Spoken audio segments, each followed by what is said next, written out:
So today I wanted to talk about plants, specifically plants that can withstand the harshest environment known to mankind, a depressed person's living space.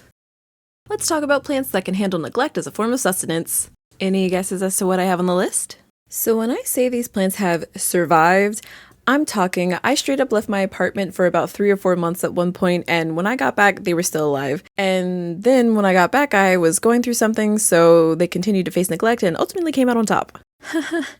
Good times. I've owned many plants over the past couple of years, but these ones have stood the test of time, been with me through thick and thin, through Lexapro and Wellbutrin, through... Okay, I'll stop. Some honorable mentions, mostly because I can't remember the names of these plants. If you know, please let me know in the comments. First up, everyone saw this coming, Pothos.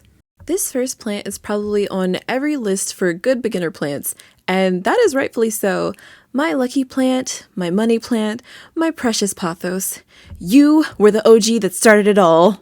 There isn't really a ranking on this list, but if I had to pick, Pothos would either be number 1 or 2 for durability. I've cut up and propagated this plant so many times, only to kill it and cut it up again. I don't know if I even have the original plant at this point. But whether it's a 3rd generation or 100th, this bad boy is sticking around. Also, very important, this is specifically for either the green or golden Pothos. Don't even talk to me about marbled, enjoys, neon, whatever the other variants of Pothos are. They do not pass the depression durability test. I would know. I tried to collect all of them. Monstera! I've seen videos where people talk about how to get a Monstera to thrive by misting it and keeping it in humid environments or wiping down their leaves and talking about how they can be really fickle. I have never done any of those things, maybe once when I was bored, but that's out of years of having this plant. I guess the key word is thrive, but we're here talking about survival, and this plant has been through some of my worst days. For my Monstera, I would say that it practically grows on command when I'm actively taking care of it. But who knew a little sunlight and water goes such a long way?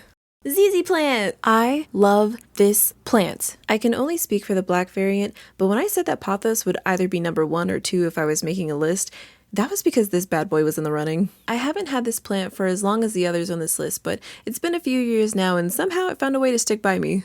The size hasn't really changed much over the years, but magically I still see it growing.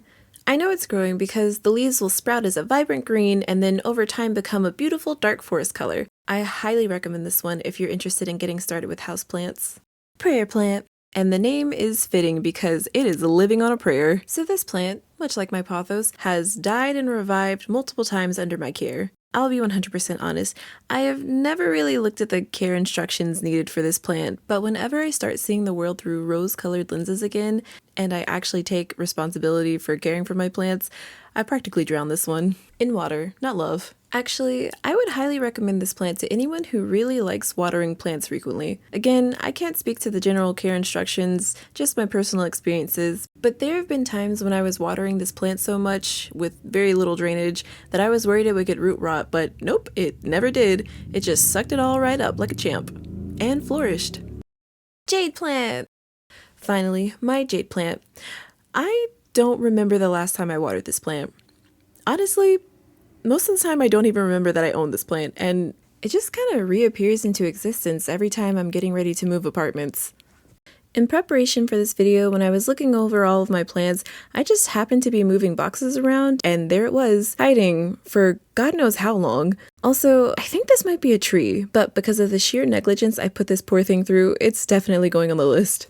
And that's the list. Tell me, what plants do you have that survived the depression durability test? I've been thinking about getting some more plants, but I swore to myself I would only get them if I could take care of them, so I'm curious what your finds have been. Thank you for watching.